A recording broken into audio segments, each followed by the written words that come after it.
also Paige from my children, because there's also Jeff and Paige, for those that maybe don't know. And I'm actually wearing that t-shirt. So green is the color for a chapter. That's the color we chose because we're plant persons. We love nature. We love the mountains and Boulder. And so I'd like to announce Paige on stage. I love this creativity. Check. Hi, good morning. I'm going to stand here a little bit and then come down. I don't want to accidentally give feedback. Okay. I'm used to speaking in front of people a lot, but usually they're this big. And I have spoken in front of adults a lot too, but it's been a minute. So can you all just take a moment with me? I'm just going to get really present. And if you feel comfortable, it'd be nice to close your eyes. You can keep them open too. Just invite everybody to take a beautiful deep breath in, and then if you want to, I want to, you can go, oh. And then another one, inhale deeply from the bottom up, belly up breath, and release. I'm Paige. I almost always introduce myself just as Paige because I'm part of Jeff and Paige, but I can give you my last name. It's Doughty. I'm Paige Doughty. I wear a lot of hats in our community, and one of them is performing nature and science-based music for children and their families. I also have a private practice doing mentoring and coaching and spiritual teaching. And I'm a mother, and I'm a human being, like you. So here we are, and I've had so much fun. Thank you for inviting me to noodle on the theme of Blossom. I've had a lot of fun with it. So, I love stories. I love learning from and growing along with the characters. Most of all, a good story for me is one in which the character transforms to a new understanding that brings them to greater connection with themselves and all of life. So, when I was small, my favorite happy endings weren't about marrying the right person, getting the best stuff, or having the most successful career. They were about people whose internal changes blossomed into a better way to live. One of my favorite childhood movies was The Little Mermaid. Thank you. I wasn't sure how I was going to land. In that movie, Ariel heals her relationship with her father and goes on to live between two worlds, bridging the gap between the sea people and the land lovers. Her loving rebellion guides that forward. She creates a new way of being, and yes, she also married a man, killed a sea witch, and followed some very non-feminist storylines. But as a child, that is not what I saw. I saw a strong, powerful young woman following her blossoming love of curiosity, joy, and transforming the world. Betcha on land they'd understand, sing with me if you know it, that they don't reprimand their daughters, bright young women, sick of swimming, ready to stand and ready to know what the people know. Ask them my questions and get some answers. What's a fire and why is it? What's the word? Burn. I can tell we could keep going. So the stories I love the most are about learning to live as love, no matter the circumstances. And that is a really important part of my talk today. No matter the circumstances. As I grew older, like many of us, I dismissed this story as naive, fantasy, oversimplified. After all, the world is full of complex problems. But today, I want to invite all of us to hold two possibilities. One, it's not as complicated as we think. Two, small, cumulative acts of love, trust, curiosity, and joy create massive change. It's the only thing that ever has. It's evolution. Because that's what evolution is. Tiny changes accumulated over time until a whole new way of being emerges. And this is our story, the human being's story. So, how do we want it to go? how do we want it to go? This event is called Creative Mornings, and I believe the most creative opportunities that we have don't necessarily have to do with creating a product or a piece of art. They have to do with perspective, choosing and creating our perspective. Okay, so I mentioned that I teach children through music, theater. So I'm going to invite you into a little kinesthetic moment. So if you need to modify and you don't want to stand, you're welcome to modify and stay seated. But if you're willing to stand and able, here's my invitation. We're going to become blossoms, but the blossom is a plant, so it starts with a seed. So make yourselves really tiny. You're teeny, teeny, teeny, teeny, tiny seed. Take a minute. You're under the soil. You're waiting for the sun and the rain, and then here it comes. Oh, and there it is. You start to sprout. You can grow up, okay? Grow up, grow up, grow up. You have a stalk, maybe you grow a leaf over here, and another leaf over here, and then bring your hands up to the sky, and then make a blossom. It can be any shape you want. It's your blossom. It can be weird. It can be wild. It can be still. Hold your blossoming, and then it doesn't last for very long. You die. Sorry to tell you, so you can start to wilt slowly back down into your seeds. Well done, well done, well done, well done. Give yourself a round of applause.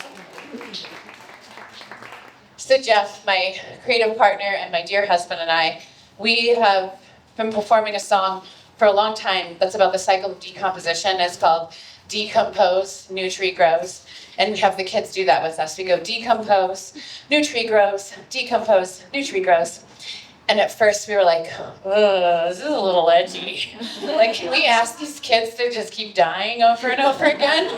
But actually, it's ended up being a beautiful thing to put a little bit of the reality of impermanence into their lives, because it's all right there in nature. Everything we need to know, we just have to slow down enough to listen. So back to our blossom. A plant doesn't question the sunshine when it beams down on its leaves. It doesn't reject the rain, thinking it might be the wrong kind. It doesn't grow suspicious of the soil it drinks through its roots. No.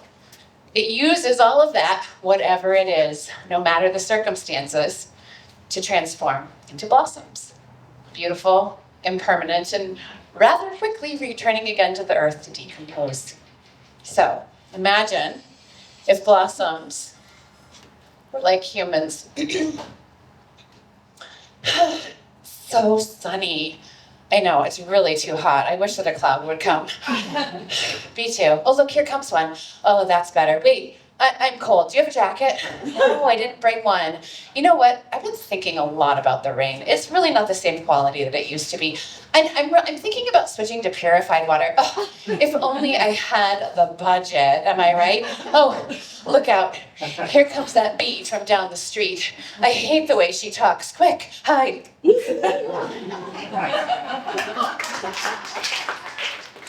If blossoms were like humans, we would never have any blooms for our preferences, for their preferences.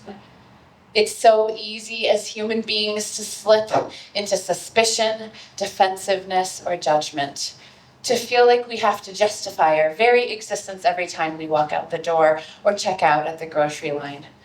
We've been culturally conditioned to see the world through this defensive lens, or a negativity bias, otherwise known as a constant low-level state of anxiety. But don't worry, it's not totally our fault. That's a part of evolution too. Tiny accumulated experiences that cause us to shut down.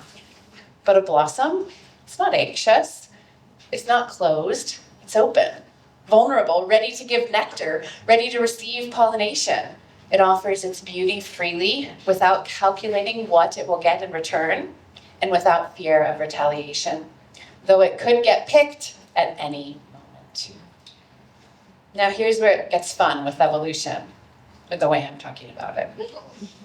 We know, science shows us, we can even feel in our direct experience that we are living in and as an interconnected web. So here's another thing I like to do with children. Take your hands, weave your fingers together, and say, interconnected.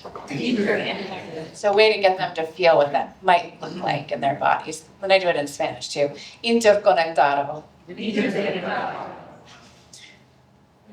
We are living in and as an interconnected web of life, both physical and energetic.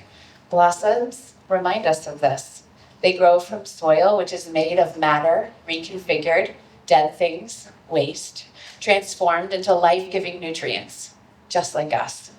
We are literally made of soil and starlight, woven into the web of life. And this knowing, if one can hold it, offers a whole new set of choices for our evolution. When we are intricately connected as one, then we know we are and have the power of creative consciousness, the power to choose our perspective. And like that blossom, we have the opportunity to come out of hiding. Not hiding anymore, we evolve.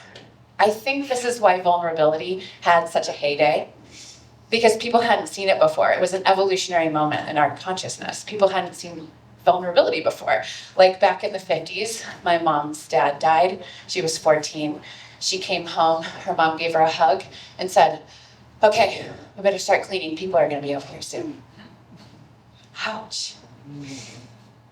Luckily, we all know how to be vulnerable now, right? But what comes after vulnerability in our evolution? We're not all gonna go cry in the park together. We might start there, but no, what comes next? We can move into highly attuned, accurately empathetic, and effective relationships with ourselves, with others, and with the earth, like the blossom. So, my invitation today, in a practical sense, is this. Let's shift our posture toward life. More love, more openness, more curiosity, more awe, more gratitude. Be like Ariel instead of Triton and the Sea Witch. Because Ariel didn't transform her world through fear and suspicion. Those were Triton's specialty. She transformed it through curiosity, openness, and love. We're taking a lesson from the blossom. In a world that can feel overwhelming, frightening, even hopeless at times, let the blossom remind you. Assume welcome. And this is a lovely place to assume that. Thanks to the junkyard for that. Care not where you bloom. Be bold and thorough in your love, expecting nothing in return. It is the micro that shapes the macro. It is the small daily choices that become a life. It is the tiny acts of courage and kindness and curiosity and joy that ripple into something far larger, and often in ways that we can't imagine and we really don't get to see. Now, we're all going to do many things in our lives. Big things, little things, project launches, parenting moments, dates, driving, updating software, cleaning the dishes, song composing, engineering, code, AI creation. I'm not necessarily talking about the big moments. Those matter too. I'm talking about all the little moments, the billions, thousands of little moments we have. Because as far as I can see, in my experience of being a human on this earth, none of the big stuff is going to change until we get the little stuff right. Stop yelling in traffic jams, gossiping about our friends, doom scrolling, and living in states of constant anxiety. And here's the thing, don't wait. You don't have to wait for any of this. You're going to walk right out of here and your next frustrating moment's going to happen, I promise you. Don't wait for the other blossoms to bloom first. Don't wait for someone else to say they're sorry. Don't wait. So, I had the perfect opportunity. Got out of my workout class the other day and I had this note on my car. Here's what it says. Pull up. Don't double park. In parentheses. People live here and you are rude. Exclamation point, exclamation point. My sweet 6-year-old daughter saw that note on my dresser. I saved it because I know it was coming here. She goes, "Oh, Mommy, you got a pink note." What does it say? Well, honey, it's not that kind of note. So 3 things happened when I saw the note. Actually, I laughed because I was like, yes, I was looking for an example for my talk. And then I thought, they don't even know the meaning of double park. I'm not double, I did take up 2 spaces. Second thing that happened, I'm a bad person. I shouldn't have been in a rush. I'm this meditation teacher. I'm supposed to, no, it's okay. And then the third thing that happened was, wow, that person that wrote this note is having a really hard moment. I didn't track them down and apologize. I didn't bake them cookies or fold this into an origami version and put it inside a bouquet of flowers. I just peacefully and quietly thanked them for the reminder to not take up so much space with my car. Went on. I chose to blossom, to act from love. And in doing so, I found compassionate understanding and I moved on. Tiny micro moments that accumulate to make a life. Tiny choices that evolve human consciousness and life as we know it. So don't wait. Whatever it is, let's take a moment. Check in with yourselves. Is there anything you're waiting for? Just notice. Whatever it is, the next moment you want to act from fear, suspicion, defensiveness, worry, stress, anxiety, shift, and start now. Because the blossom doesn't wait for fanfare. It doesn't wait for the moment that everybody's watching to come out and blossom. It just expresses itself for no purpose but itself. When we begin to act for the sake of acting itself, for the sake of life itself, that is the blossoming of love. We aren't looking for accolades. We aren't looking for reasons or purposes anymore. We just bloom. We stop doing things to get to the next thing, and the next thing, and the next thing, and the next thing. We just act for the simple act in and of itself. This is presence. This is presence practice. So in this moment, when conceivably, I think we can all agree, many people are scared, perhaps feeling alone, perhaps feeling isolated, perhaps feeling marginalized, fragmented, separate from the source of themselves, from the source of life. It is my invitation to all of us here in this room to heed the call of the blossom and to show up as love, which comes from that presence, at every single moment to the best of our abilities and to follow the journey one step at a time from there. I see no other way for our story to evolve in this moment of human history. This is our story. Margaret Mead's words were wise. Never doubt that a small group of people can change the world. Indeed, is the only thing that ever has. But I don't think we're small. I really don't think we're small anymore. We're so much bigger than we know. I think we're many. I think we are multitudinous in our ability to shift from here as us, as now, right now, and to have faith, like the blossom has faith. Not that it will work out in some way, and no matter the circumstances, not that it will work out in some way that we hope it will, but that there is no other choice but to bloom. Thank you. Woo.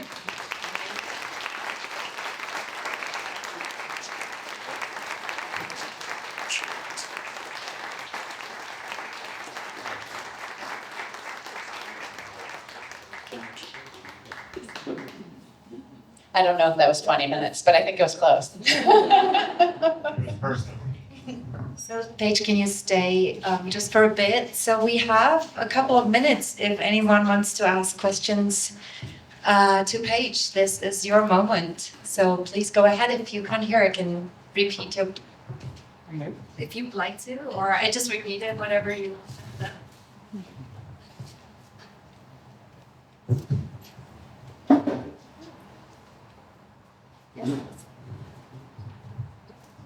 Hi, Paige. Hi, Dan. When I listened to you, what I heard, and I know based on what you do, that it sounds like what you're talking about is kind of this natural childhood wonder and curiosity and openness to the world. And like I said, based on how much time you spent with kids, I was wondering if you could share things that, to the extent that you learn what you're talking about from kids, maybe some examples or something like that. I love that question. One of the things that I realized really when I started working with adults in my coaching practice is I have this incredible gift from being a children's performer that I act like a child. I have a wonderful, amazing partner and husband, and he's the guy that plays with the kids, to be honest. Like, that's really not my thing. But when I act, it's play. So I get to, and we can just try a little bit of this if you want to. There's actually a somatic therapy practice that like asks people to, crawl and growl. I literally do that for my job. And I was like, oh, maybe that's why I don't hold on to so much of my shit. So if you would like to, everybody can become a bobcat with me. Get out your claws like this. Take your claws, sharp them on a log in front of you, faster, as fast as you can. Get your sharp teeth out, like a little girl. Turn to your neighbor, whoever's next to you, and give them a little snarl like this. And now look back up at me and give me a gentle meow, meow. And then at the end of our shows, especially when we're with like fifth graders, so I know I have a lot going on inside, we do a big growl at the end, and I'll say, now I want you to give your meanest, loudest, fiercest growl, and I want you to think of your most frustrating moment of the morning, and they like blow them. So I think that answers your question, but yes, becoming more childlike always is a very helpful thing. And I think when I was starting to write this, that was why I started with Ariel. She reminded me of my childlike wonder that I lost for a little while, but then found again, and really is the guiding light of my life. Oh, Ariel. Any other questions? Anyone else? Okay, go ahead. What do you see kids do that you wish adults would do more? What do I see kids do that I wish adults would do more? Exactly what I'm saying. Move your bodies more. I mean, like, I have regular times, I don't always need them, but I have regular times in my home where I just ask for the space to myself, and I move around, and I I sing and I dance, and just being free, I think, in your body. Because I think as adults, we just get, especially like I see it with the fifth graders, they all of a sudden start to get like, oh, I have to sit like this now. I guess I shouldn't move, and we're all kind of stuck. So that's one thing. And being open and saying hi to each other more, it's a really good start. Thank you, Paige. Anyone else? Yes? So, Paige, I've been watching you for 14 years in our community, and I guess I just want to thank you for being an example of blossoming.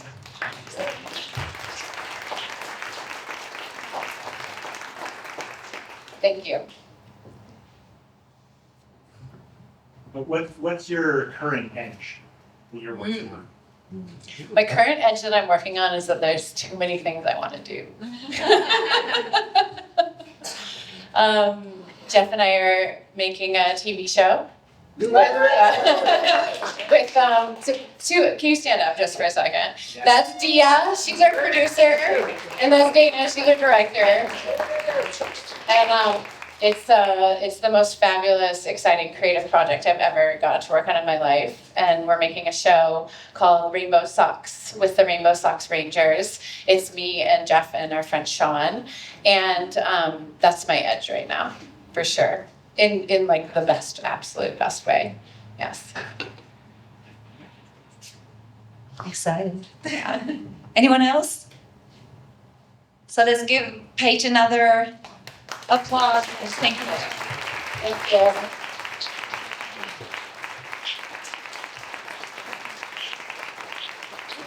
As we had so many first timers today, we really hope that you got the feel for Creative Mornings. This is why we're here, to inspire and be inspired. And it's not just the artists, it's not just the musicians, it's every one of us. And if we share that little bit of creativity and that openness and boldness, we can create amazing spaces. So this is why we got this started, and we hope you spread the word. And we can continue doing this, for maybe like Denver for the next 10 years.